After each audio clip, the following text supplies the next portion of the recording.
সেটাও ঢোল দেয়। আজকে প্রত্যেকটা রঙই হয়ে উঠেছে স্বর্ণাভ, স্বর্ণালী। আর সেই সোনালী আমাদেরকে আরেক উজ্জ্বল নক্ষত্র অমরনাথ রায় চৌধুরী, পুলিশ কাব্য, সেই পুলিশ কাব্য। আমাদের যাপন হয় কবিতা, আমাদের যাপন হয় ভালোবাসা। আমাদের বাড়িতে গিয়ে আমরা ঘন্টার পর ঘন্টা আড্ডা মারি, সময়টা কখন বেরিয়ে যায় বুঝতেও পারি না, কিন্তু সেই আড্ডার বিষয় থাকে সাহিত্য, শিশু এবং সমাজ কল্যাণ। অর্ণবকে সমাজ সম্পদ সম্মাননা, সমাজ রত্ন অ্যাওয়ার্ডে আমরা সম্মানিত করব।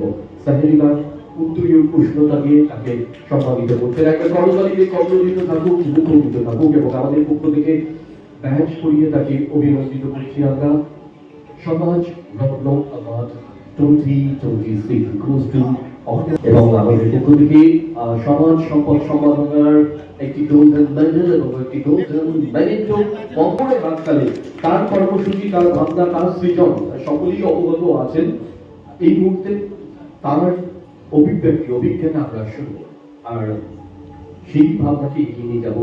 যে বাচ্চাটার কথা বলবো, এই যে পুলিশ কাকু, আমি বিশ্বাস করি এই যে নাম এগুলো কিচ্ছু নেই।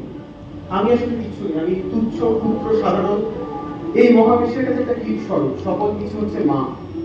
মা করাচ্ছে, ভগবান করাচ্ছে, তাই করছি মাত্র। তো আমরা যারা সামাজিক কাজ করব, স্বামীজি বলতেন যে তুমি যে দরিদ্রগণকে সেবা করার সুযোগ পেয়েছো, তার জন্য আমরা যেন কৃতজ্ঞ থাকি যে ভগবান আমাকে সেই সুযোগ দিয়েছেন। কত মানুষ তো সেই সুযোগ পায় না। কত বড় লোক দেখলাম, কত কোটিপতি দেখলাম, ওরে বাবা টাকা আছে, মানুষটা মরে গেল, কি হলো? আমার চোখের সামনে দেখা প্রচুর টাকা, কোটি কোটি টাকা, জীবনে সারা জীবন ছেলে মেয়ের জন্য শুধু ইনকাম করে গেছে। যেদিন মারা গেল, ছেলে ডাক্তার টাকার আগে উকিল ডেকে নিয়ে এসছে। এটা জীবন নয়। আমাদের এমন জীবনে বাঁচতে হবে যে জীবনে ওই শেষ দিন যেন উকিল ডেকে না নিয়ে আসে, ছেলে যেন ডাক্তারই ডেকে নিয়ে আসে। তো এই বারাসাত স্টেশন চত্বরে কিছু দ্বীপ শিশু বাচ্চা আছে যাদেরকে আমরা দেখভাল করি। দাদারা তো জানেই, সব আমরা সকলেই জানেন। সেই যাদের একটা সময় সমাজ দূরে করে দিয়েছিল। তো আজ আমি এই যে পুরস্কারটা নিলাম, এটা আসলে আমি নই, আমি সেই সব মানুষের প্রতিনিধি হয়ে পুরস্কারটা নিলাম।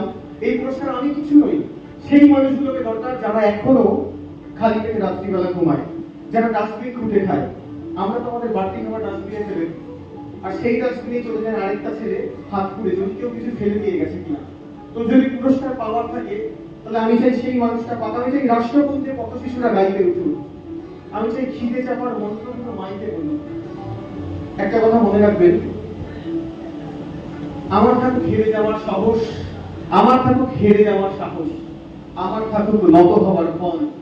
তোমার জয়ও আমার পাশে থাকুক, বুকে থাকুক মানুষ হওয়ার মন। এই মানুষ হওয়ার মনটাকে যেন আমরা বাঁচিয়ে চলতে পারি। আমরা কি কোথায় গেলাম? পাড়ায় পাড়ায় আম্বানি আদানি বানিয়ে লাভ নেই। পাড়ায় পাড়ায় একটা করে অনুদান মতো ছেলে দরকার, যারা এতগুলো মানুষকে নিয়ে রেশন কার্ড বিলি করে, যার কেউ নেই, যার কিচ্ছু নেই, তার জন্য যেন আমি থাকতে পারি। শুধু লাইন লাইটে নয়, আমি যেন স্ট্রিট লাইটেও থাকতে পারি। এটা অনেক বড় ব্যাপার আমাদের মধ্যে।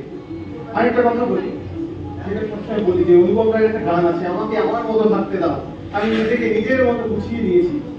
এটা গান হিসাবে সুন্দর হতে পারে, কিন্তু জগতের জন্য, আমাদের জন্য দরকার অনুপম রায়ের আরেকটা গান, বাড়িয়ে নাও তোমার হাত, আমি আবার তোমার আঙুল ধরতে চাই। শেষ করছি, সকলে ভালো থাকবেন। চলে যেতে হবে আমাদের, চলে যাব। তখন যতক্ষণ দেখে আছে প্রাণ, প্রাণ পরে সার্ব পৃথিবীতে যখন যাবে।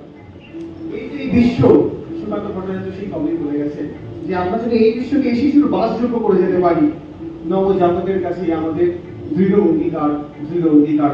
আসুন, একটা মাদার তেরেসা বলেছেন, হাজার হাজার স্টুডেন্ট করতে হবে না, একজনকে, একটা বাচ্চাকে যদি আমি মানুষ করতে পারি, তাহলে আর এই ডাস্টবিন খুঁজে খেতে হবে না।